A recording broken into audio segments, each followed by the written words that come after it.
How is everyone today? I'm way more interested in what you have to tell me than what I have to say, but I've got to set this conversation up. A lot of you probably know that, let me fix this a little bit.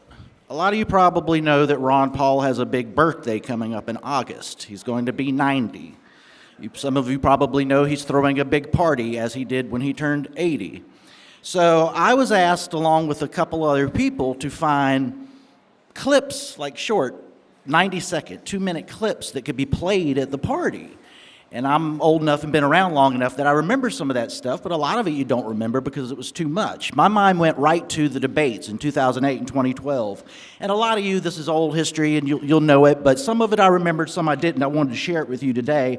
Obviously, the most famous moment, the moment that his movement really took off, was May 15th, 2007, his spat with Rudy Giuliani. A lot of y'all know what I'm talking about the concept of blowback. And Rudy Giuliani said, "Ron Paul, are you blaming 9/11 on America?" And Ron Paul's like, "The hell with you, Rudy. The blowback comes from the CIA." And he explained what that was and why we were attacked on 9/11. He was in an environment that day where the neoconservatives really did control the narrative within the Republican Party about foreign policy. Literally every talking head, especially on Fox News, when that spat happened with Rudy Giuliani and Ron Paul, said his campaign is over, he's toast, he's done, he sounds like a liberal Democrat. That's exactly when it exploded. It was Ron Paul against the world. Well, during that time, when all these people were writing off Ron Paul and he was drawing thousands and thousands of people at places like Berkeley, California, which isn't exactly a red area, and then at Liberty University, which is very much a red area, as that explosion happened, the debates continued, he'd get stupid questions like Chris Wallace, who's an ass, on Fox News would say, "Ron Paul, do you take your marching orders from Al-Qaeda?" Which is what they did back then. That was the neocon thing. And he says, "No, I take them from the Constitution, and everybody up here should too." Stuff like that. He was asked, and this was radical at the time, would you phase out the IRS? Ron said immediately and said no more. Protecting free speech on the internet was something he talked a lot about in the 2008 cycle. Of course, ending the Fed was part of that conversation. He also talked a lot about, and a lot of people don't remember this, how our drug laws disproportionately hurt people of color. Nonviolent criminals who are given sentences because of our war on drugs that are far longer than they should be, and how it disproportionately would hurt black people and Hispanic people. And that was interesting coming from the libertarian Republican running for president, and something a lot of the people he was talking to never really thought about. Lots of attacks on neocons, of course, in 2008. And many people remember he was asked about withdrawal, how he would do it if president in Iraq and Afghanistan. He said, "We just marched in, we could just march back or march home, march out." We were talking about threatening Iran, sort of pertinent to what we're talking about in 2025, talking about America threatening Iran. And Ron Paul said we should mind our own business, bring our troops home, defend this country, defend our borders. That was part of the mix-up. Okay, I want to get into 2012 a little bit here. He was talking about in the Fed, talking about abolishing the Department of Education. How radical is that? No Republican could ever do that. Well, we're having that conversation now. He was given the dumb thing on the drug front. They asked, if you legalized heroin tomorrow, like, aren't you worried that people would start doing heroin?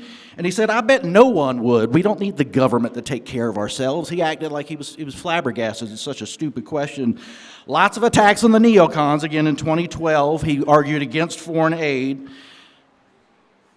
He said that Israel should take care of itself and that America shouldn't tell them what to do, nor should we tell them not what to do. They're a sovereign nation.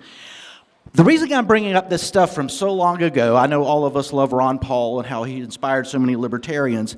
Back then, we were in a very different environment than where we are now as far as what was possible. By the end of 2012, the Republican Party and the American right had started to change just a little bit with the Tea Party, and we could kind of start to have these fiscally conservative conversations that were non-existent during the Bush-Cheney era. But Ron Paul was a part of that, sort of Sarah Palin at the time, the cultural conservative part of the Tea Party. But we were going in a different direction for sure, for the first time in a long time. Get my notes. Now, the reason I bring that up, and this goes into a little bit about what Bob was talking about, We're in a different place and time than where we were in 2008 as far as liberty ideas, libertarian positions, and what's possible.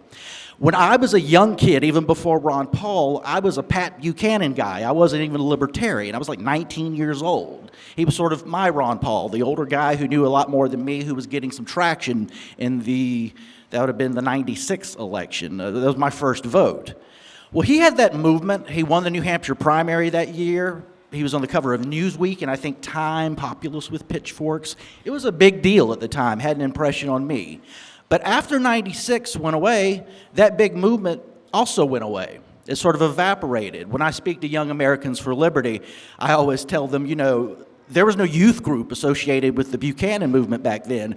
Conversely, in 2008, you didn't see a Youth for John McCain group spring up with thousands of members and chapters across the country.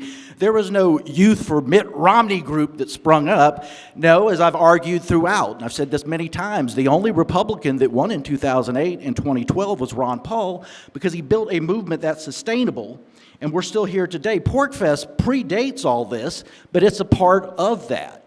We have so many organizations. We've weaponized what happened during those campaigns, what he was talking about, with so many people getting excited about liberty. A lot of people don't know that the most Ayn Rand books were ever sold in the United States were during those campaigns when he was running for president. People wanted to know about this stuff. But here we are today with groups like the Free State Project, events like this, Young Americans for Liberty, SFL, Free the People, all these different organizations that are making this stuff happen, and within the beginning of a second Trump administration where we think we got rid of the Department of Education. That would have been unheard of, but that's something we've already wanted.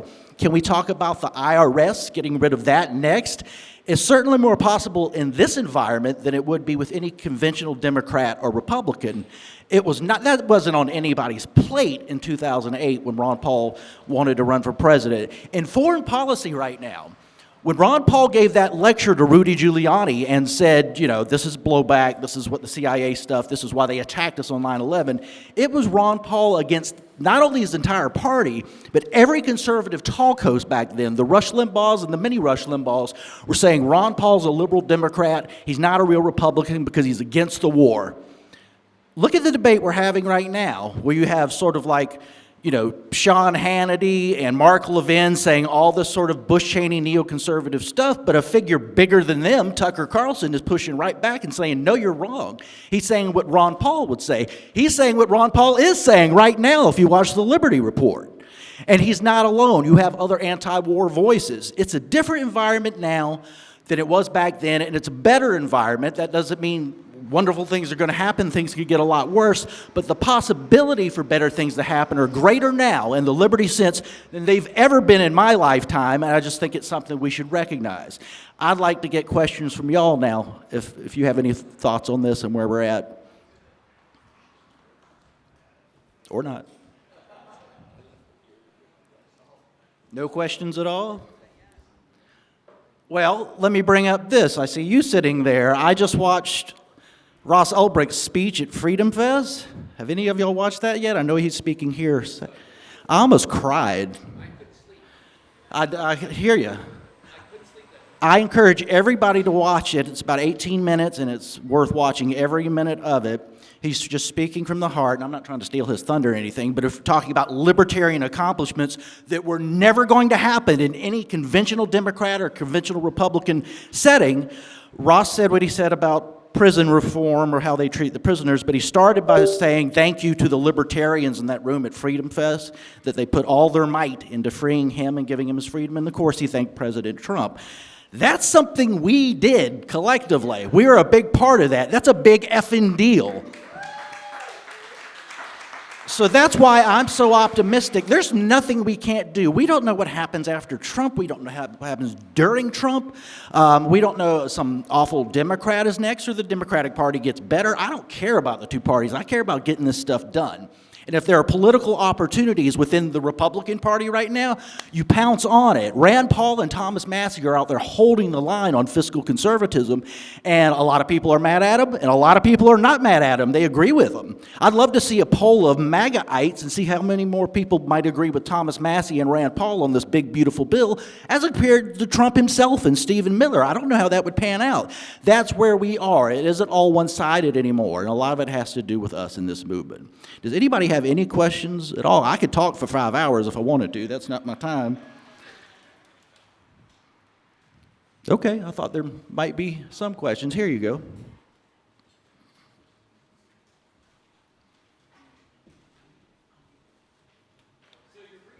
So you're bringing up kind of these new emergent movements that we have that you haven't seen in your lifetime and stuff, and you've touched on this before. But what's the balance between seizing political power to make a change and this term that we throw around, winning hearts and minds?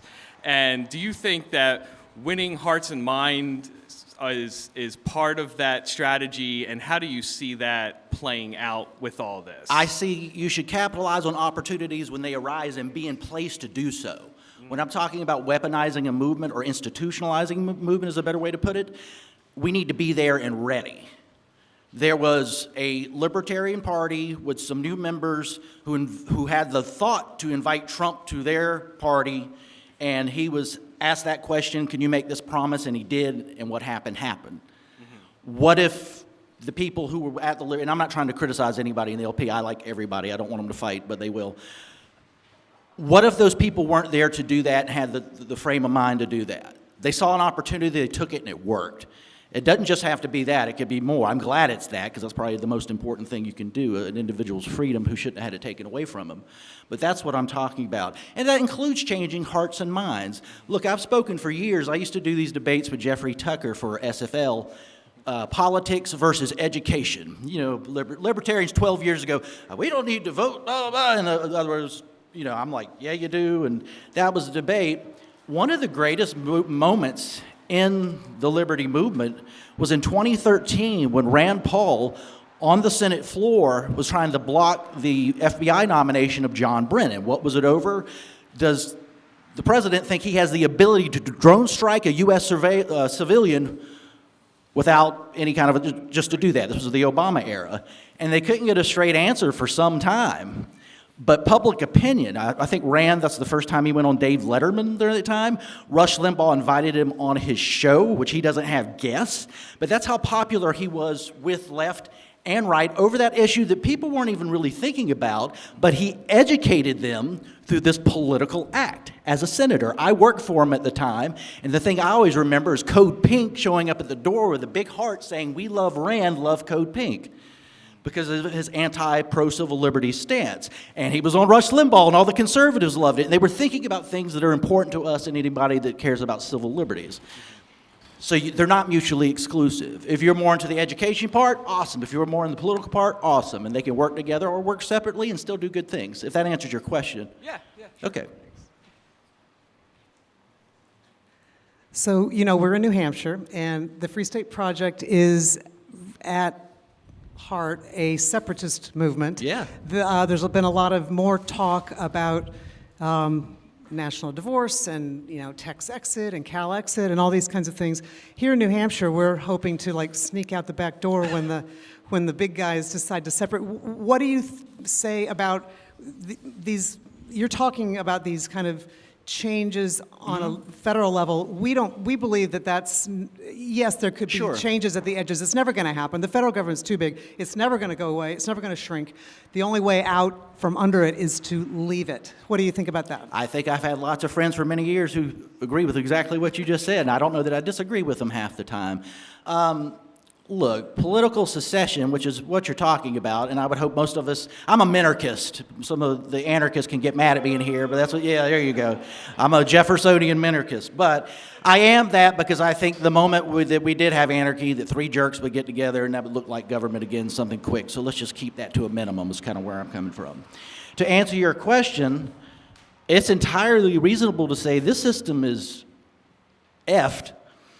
and it's not repairable, and we can go do our own thing. Then you get into questions about secession. Of course, the region I'm from, they're going to accuse you of thinking slavery is all right or something. That's not what anybody's talking about. Quebec tried to secede in Canada in the late 90s. It didn't work, but that was a movement. It was a cultural movement. I think we should be open to any ideas. I mean, the idea of states' rights and decentralization that's embedded in the Constitution is worth pursuing, and if you have to go further and it's nonviolent, which usually isn't, but, you know, that's worth looking at too. I'm not opposed to the idea, if that's what you're asking. So, more questions? So, I'm going to embarrass you, Michael.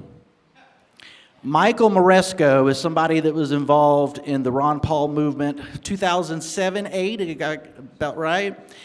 And he worked hard to get Ron Paul elected, but the thing he's remembered for by many people, including myself, besides being a sweet, nice guy, and I'm glad to see you here, he rode his bike across the United States twice to bring attention to Ron Paul. So Michael, if you want to stand up and help me kill some time by applauding you.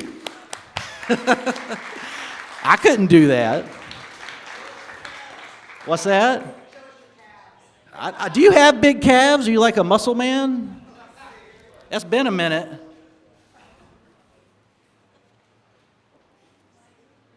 I planted seeds, You did. and those seeds have grown, and you guys are part of that forest that's growing. And I cannot be happier with the growth of the libertarian movement, or the libertarian, whatever you want to call it, than what I've seen over the last number of years. So I planted seeds, everybody helped fertilize it, and I'm happy to be here. Yeah, it's good to see you, Michael.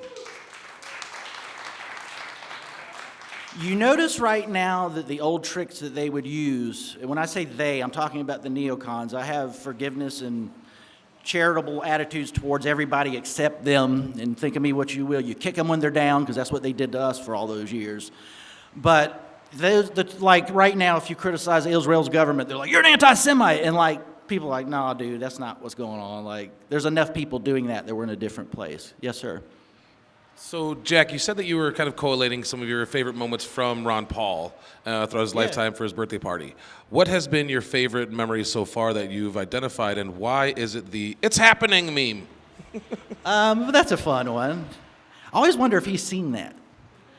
I could relay a couple funny stories. There's things a lot of people don't know that were told to me by people who would know. Dr. Paul famously doesn't know much about popular culture. And here, I got two stories at least. He went to see Walk the Line, the Johnny Cash movie, with his wife. And he was asked by the person telling me the story, they said, what did you think of the movie? He goes, well, I'm like that young man got his life cleaned up, but what happened to him afterward? He didn't know who Johnny Cash was. The better story, he was with his campaign manager this is when Jay Leno was still doing The Tonight Show. And Ron's in the green room, and somebody else walks in. And they talk for about 20 minutes. I'm not sure what about. And that person leaves the green room, and Ron says to his campaign manager, I really did like that guy. Who was that nice, young, short young man? And he said, Dr. Paul, his name is Tom Cruise, and he's a very famous A-list star. And he's like, well, he's pretty nice. So those are some fun ones. The political ones, was it a debate in Myrtle Beach? He said something, what was it that was biblical, and like the crowd booed him. I'm like, that's not a favorite moment, but I just admired him for saying what he said. What was it? Blessed are the peacemakers or something like that? Golden rule, that's what it was. He was talking about foreign policy and saying that, and booed in my red state full of evangelical Christians. I'm like, what the hell? This is how screwed up the neocons have this, and he's out here fighting against it by himself. Yes, sir. So I think this might be an enjoyable topic for you. I wonder if you give your thoughts on Mr. Senator Lindsey Graham, especially going into the Trump era. Yeah, so he's a part of the equation I'm talking about. Look, this is what I respect about Lindsey Graham. I respect somebody that sticks to their principles. That man wants to bomb everybody all the time, everywhere. Whether it's popular or not, that's what he wants to do. So I could admire that from a theoretical standpoint. I'm on the opposite side of that. But a lot of those guys would change. I saw Josh Hawley say today, I had to double take, I was reading the right name. He goes, I don't think our country wants another Mideast war. I was like, what? You're not going to hear that from Lindsey Graham. So to answer your question, the reason he keeps getting reelected, he's really good with like Chamber of Commerce stuff that people don't see. And that goes a long way with constituents. But if you talk to Republicans, even in my state, nobody likes him. Hey, you got to get him out of there. And then he wins every time. That's why. He's a dedicated neoconservative that still sees the only Republican policy as being that. He talks and acts accordingly. And he's got enough support where there's still a force, and Trump might do something really bad really soon regarding Iran. But he also might not, because he's got Tucker Carlson and Rand Paul and Thomas Massie and now Joe Rogan and some of these people saying this is a bad idea. He cares. He and his ego care what those people think about him. That's where we're at. Ron Paul didn't have that advantage. Where he was at, it was whatever Rush Limbaugh, George W. Bush, and Dick Cheney said was the Republican religion, whether it was on foreign policy or anything else. And here's little old Ron Paul saying, nope, they're all wrong. And he was proven right long term, obviously. Did I answer that question adequately? More questions, yeah. We could talk about Lindsey Graham the rest of the time. That's a terrible idea. Yeah. Okay, so I was at the Libertarian Convention in D.C. when Sir Donald came up there and spoke to us. Yeah. And then he went on to explain how we're all wasting our votes for the while. We're, pretty proud that since back in the day of Ed Clark and Harry Brown and, what was the guy that ran against, I forgot, 84. Against Harry Brown? No, against Reagan in 84. That was, Walter Mondale. Berglund. That was Walter Mondale in 84. And David Berglund for the Libertarians. The point is, it was awful. But my question is, who in a philosophical libertarian has President Trump's ear at all? Well, I think it's a collection of people, and some are libertarians like Rand Paul and Thomas Massie. Some are what I would call libertarian adjacent. They might not even be libertarians, but they're saying the same things we are on some big subjects, and that matters. I mean, Joe Rogan was a Bernie bro who's pretty thoroughly anti-war now. He endorsed Trump after voting for Bernie. I think that's indicative of a lot of people. But, who's a bigger voice in the podcast world than him? He's the guy. He's saying, because he doesn't have to answer to anybody, what he really thinks. And he's saying anti-war stuff in a situation like right now where we could go to war with Iran, have American troops involved with Israelis and doing things that are probably not going to turn out well. But I wouldn't call him a philosophical mind. I think he's popular because he's a regular guy who's pretty bright and he's intellectually curious. I think that's a lot of Americans. They might not go the route like, Pork Fest, what, they're libertarian? They don't go that far. But there's a large swath of millions of people who think about this stuff some and are attracted to a guy who's going to ask questions about it, which would be Joe Rogan. I think Tucker Carlson's important. I don't like everything he does. I don't support everything he is. But he doesn't back down. I mean, Trump's finally attacking him. He called him kooky, which is pretty lame, whatever. He could go further, I guess. But he just kept saying anti-war stuff, talking about Tucker Carlson. You shouldn't do this. Carlson even named the names. He's like, these are the people who are getting us into this, Miriam Edelson, Mark Levin. He was naming names. He goes, you're going to remember these names if this war starts. That's powerful. Mark Levin and Hannity and all these neocon era people still saying the same things. Bomb Iran, they can't get a nuclear weapon. Tucker Carlson's bigger than them now, and he's saying the exact opposite. He's saying what Ron Paul is saying right now, if you watch the Liberty Report, and what Ron Paul's always said about that subject. That matters. Yes, sir. So kind of adding to that subject, what are your thoughts on this new sort of ideological influence through Trump administration, particularly through J.D. Vance and Peter Thiel and Curtis Yarvin, that whole sort of angle that's sort of brand new in the last, say, 4 years or so? Well, when my friends Hannah Cox and Brad Palumbo, when we were putting together Base Politics a couple years ago, we were all really worried about the rise of the national conservatives and I'm always hating on the neocons, but you had some new enemies in the national conservatives who wanted to, Sohrab Ahmari is one of the most prominent writers among them who wanted a right-wing New Deal. He thought the New Deal didn't go far enough to use government power for conservative ends. I'm sure they're happy about the tariffs going on right now. But I think those people have kind of lost steam. They got their tariffs, probably the immigration stuff, but like Doge is the opposite of that. Elon was there for a time. It was radical, it was big, it was libertarian. They only cut $9 billion. I'm surprised they did that. But you now can embarrass Republicans that you support. There's stuff to work with there. Elon Musk is another figure, no matter which way he is with Trump right now, that matters and is saying a lot of the same things we would on foreign policy and spending. I feel like I've lost myself in your original question. Oh, it was more your thoughts on just that whole alignment. I think because it's it's separate exciting. from the neoconservatives, but it's... I think it's exciting because none of the neoconservatives were fiscal conservatives, which should be a major concern because they want their wars, Right. and they want their wars all the time. Yeah. What's going on lately? J.D. Vance can go to Germany, and this is hypocritical because of what the Trump administration is doing with people who are critics of Israel's government and free speech, but the Vice President of the United States can go to Germany and could condemn their anti-free speech laws and what they do and say it to their faces. Yeah, I'll take that, whatever he is. I don't think he's a libertarian. I think he's probably in that national conservative camp, but he says that. And he's pretty anti-war and is doing what he can with what's going on and saying things. Tulsi Gabbard's another one. I wouldn't call her a libertarian, but she's been at Yale conferences. I think she's been here. She's different libertarian things because it makes sense. There's a number of figures like that. Vivek Ramaswamy that Bob mentioned, I think, is like that, even though he was cut out of Doge early. Yeah. I think RFK, what he's saying about health, a lot of the questions that a lot of us have asked for many years. That coalition, as imperfect and messy it is under the Trump rubric, is a special place in time that I think we can work with. This could be the end of it, also could not be, and I think we'll have a say in that. Do you think that neoconservatism has an expiration date and that this might take their place? I hope so. They don't really have a constituency right now. A friend of mine who works in Republican politics, who y'all would know, texted me earlier today. He's in a very red state, and his 2 Republican senators, he goes, it's interesting to me that they're saying Iran shouldn't have nukes. Then stopping there, they're not doing the red meat, we got to get them, blah, which is what you would expect. Right.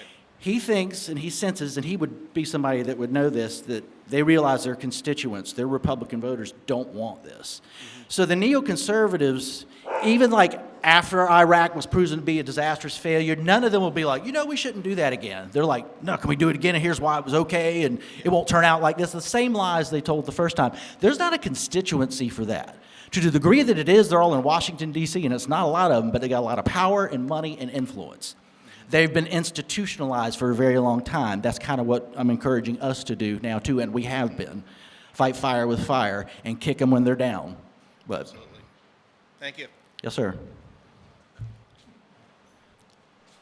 Hi, Jack. I'd like to first introduce you to Ron Paul. Hey, Ron, he looks a little different. The second thing is, you sound very optimistic. Yeah, we got another 16 years that we can actually just kind of keep moving, and the budget will keep on increasing, but eventually we're going to turn the table in D.C. Maybe. And I don't feel so optimistic. I mean, that's Right. why I moved here to New Hampshire.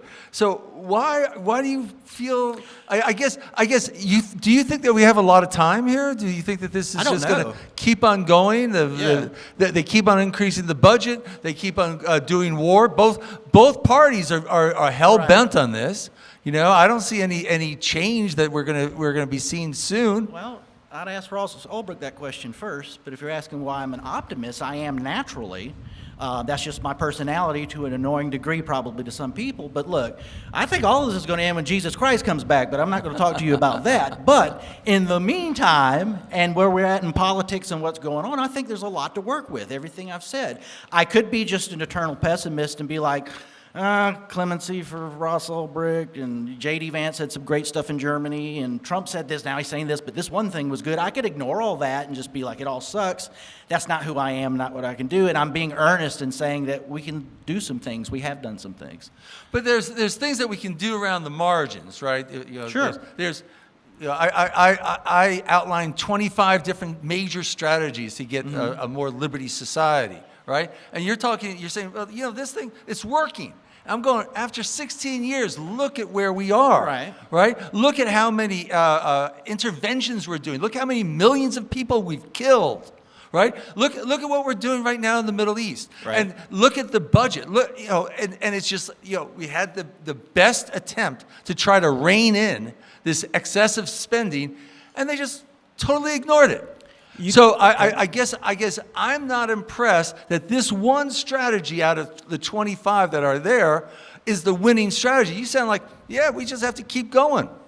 So you could take all that together and say it's all negative. No, I'm saying that one strategy sucks. What's the one strategy? The one Optimism? strategy of working with D.C. and trying to reform Oh, well, it. you can make that argument all day long, but it's there. Let me give you 2 examples right now. If we don't go to war with Iran, don't think that the opinions of Rand Paul don't have anything to do with that. We know that because it happened the first time. It was in 2017, and whatever happened with the ship or whatever, the neocons, we got to bomb Iran. John Bolton was still there in the Trump administration. We got to bomb Iran. At the last minute, 2 things happened, 3 things. Donald Trump asked how many civilian casualties there would be, and it seemed too much for him. And he also was on the phone, I wrote about this at the time, with Tucker Carlson and Rand Paul. And they both said some version of, remember when you campaigned, and this was the 2016 campaign, you said that Bush lied, Iraq was a big fat mistake, and you didn't want to do that again. If you do this, you will be doing it again. And that's why he changed his mind. It was a combination of those things. Well, at least one of those things directly was Rand Paul, whose father had a movement, and we were all part of it, and helped get him elected in Kentucky, because the neocons did not want Rand Paul to be a U.S. senator. I was there for all that. But all that activity culminated one day in 2017 with the president deciding not to bomb Iran and getting us into World War III. I don't think that's nothing. I think it's worth trying things like that. So, yeah. Hope I answered your question. Maybe not. Well, I appreciate your optimism. I moved here. Oh, I think everybody moving here is doing something awesome. I'm not trying to undermine what the Free State Project is doing. I think it's great. A lot of you might know I'm a wrestling fan. And before I knew Glenn Jacobs personally, I was a fan of Kane. And I knew he was a libertarian, but he never talked about politics because he was too busy hanging out with his Undertaker brother and doing wrestling stuff, right? I heard him on Free Talk Live in whatever year that was, maybe like 2006 or something. And I was like, oh my God, I get to hear what Kane thinks about politics and libertarianism. But it was that talk show, it was you guys. But that's an aside. I do love that video exists of him breaking down Austrian economics and stuff. Yeah. That's incredible.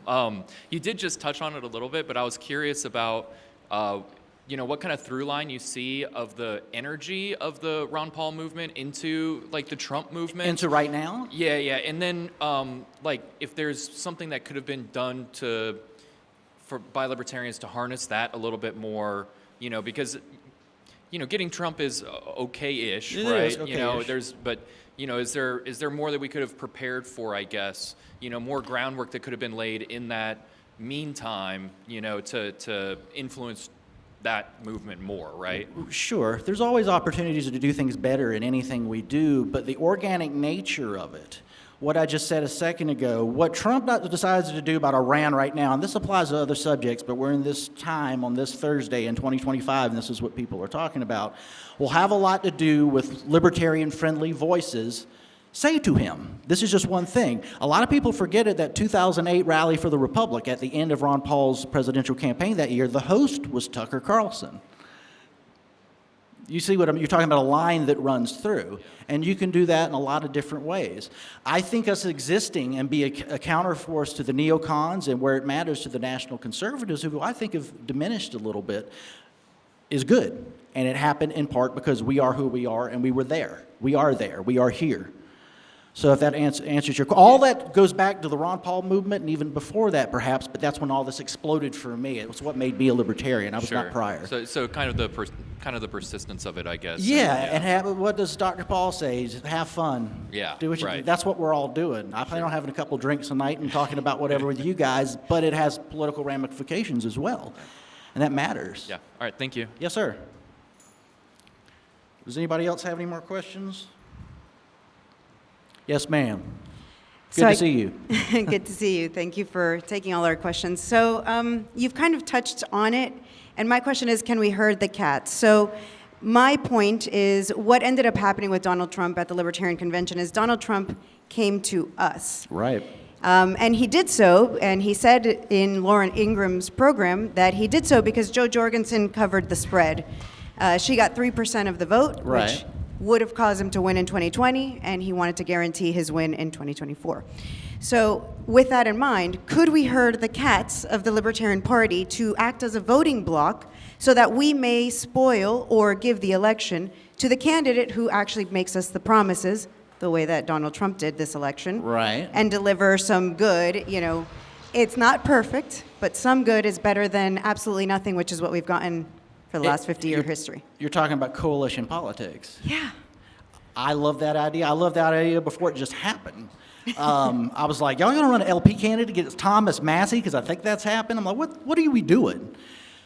The idea, I noticed a lot of libertarians did not like it. I was not one of them. I'm like, are you crazy? Like, this is awesome. And whoever's leadership or whatever, this is the most interesting thing I've ever seen the LP do from my perspective. And people can have their own opinions.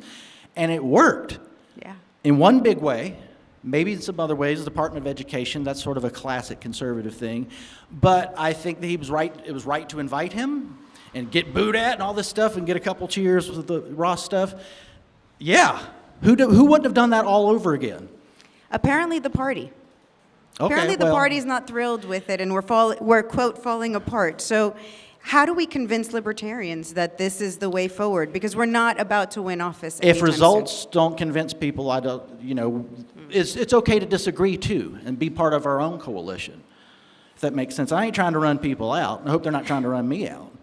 But yeah, I've voted for Jo Jorgensen. I voted for Gary Johnson twice, and the reason I did, the only time I voted for a mainstream candidate was Bob Dole in 1996 because Pat Buchanan told me to, and I was too young to know any better, and Trump this one time because of all the reasons I've been talking about. I think the man's an egomaniac. There's lots of things I don't like about him, but there are possibilities there that we might not ever see again, including very libertarian ones for figures who are either libertarian like Senator Paul or Massie, who are on the outs of Trump right now, or these libertarian adjacent figures and the issues that we're talking about.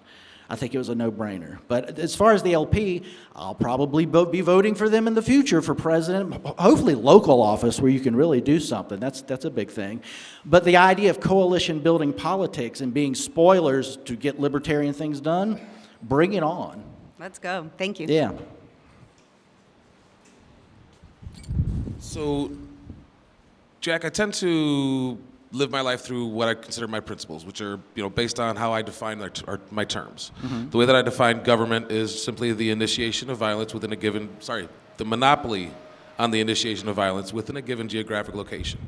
So because of that, I've become a complete black flag anarchist. No government, no voting, nothing. It all seems counterproductive. But I know that's not for everybody. Everybody has their own little choice in what direction they can go.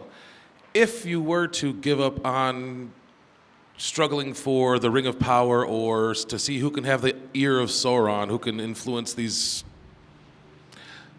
individuals the best, what methods or actions would you take outside of the political realm? What actions or methods do you feel are the most effective at advancing the principles of liberty? Probably what you're doing right now with the Free State Project. I thought it was a great idea the first time I heard it. I think it's a great idea now, and it's growing, right?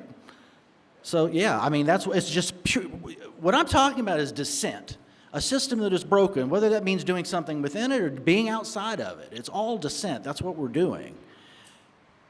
So I don't see them as mutually exclusive. In fact, Jeffrey Tucker and I don't have those debates at the SFL conference anymore about education versus politics because that's just not where people are thinking. But at the time, it was a big deal. So collective movementism, it's something that's kind of rejected by Vonuans, but it's kind of high in the sky.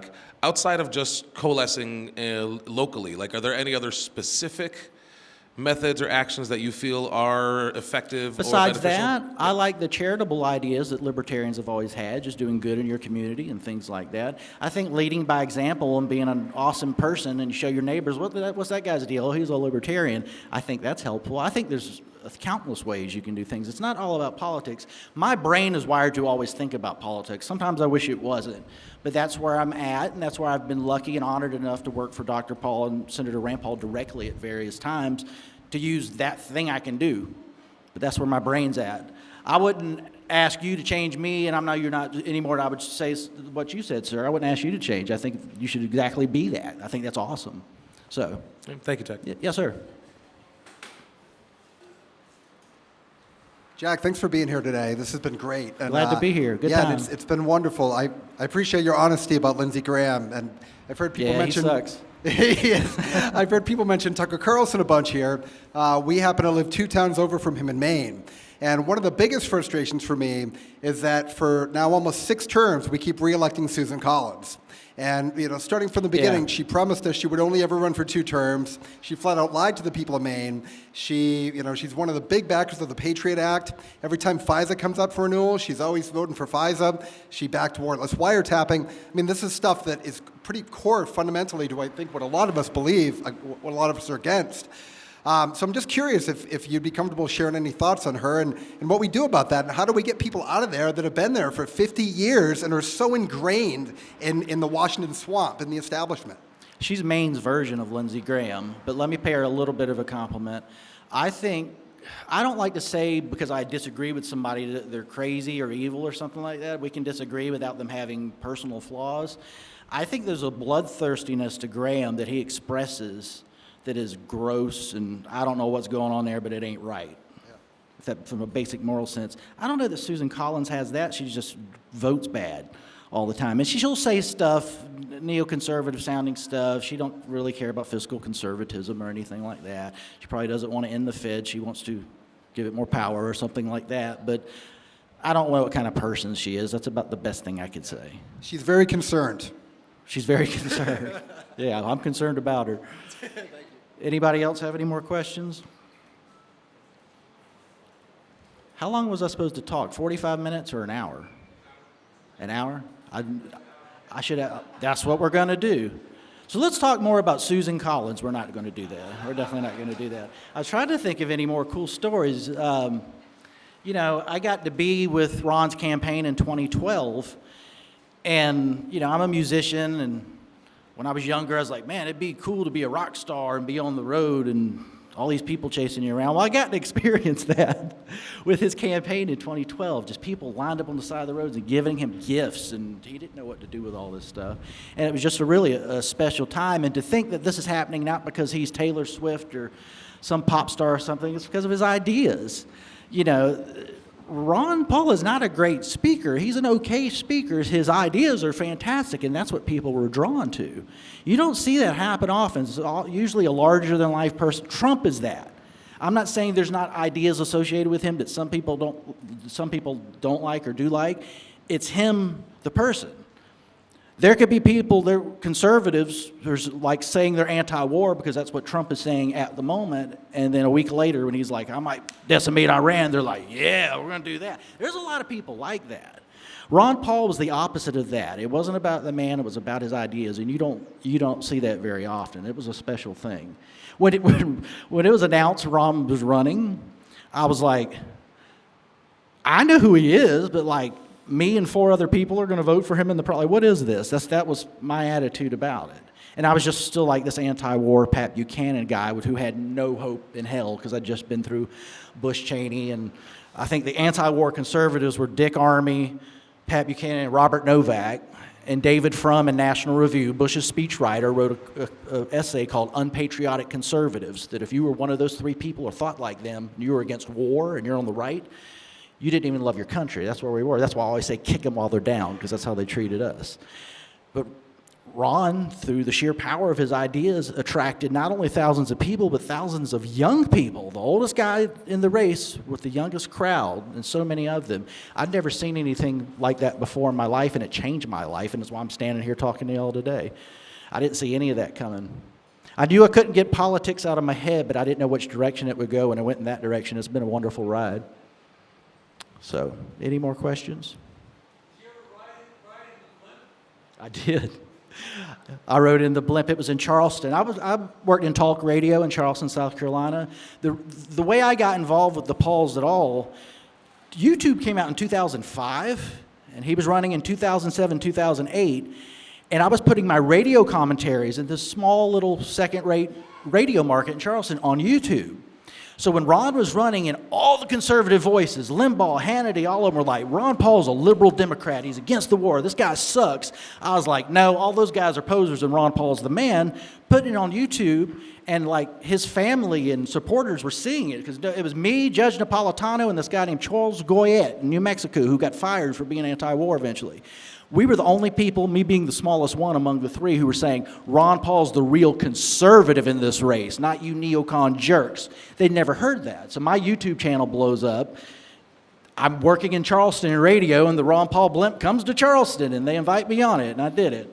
So that's, a lot of people are like, that money could have been better used. Screw that. That was a place and time, so many fond memories. It was wonderful. So, yes, I rode in the Ron Paul blimp. Do I need to wrap it up, Olga? Okay. I'm wrapping it up. It's been great. I hope to see y'all again next year. This is only my second Pork Fest, and I absolutely love it. But thank y'all.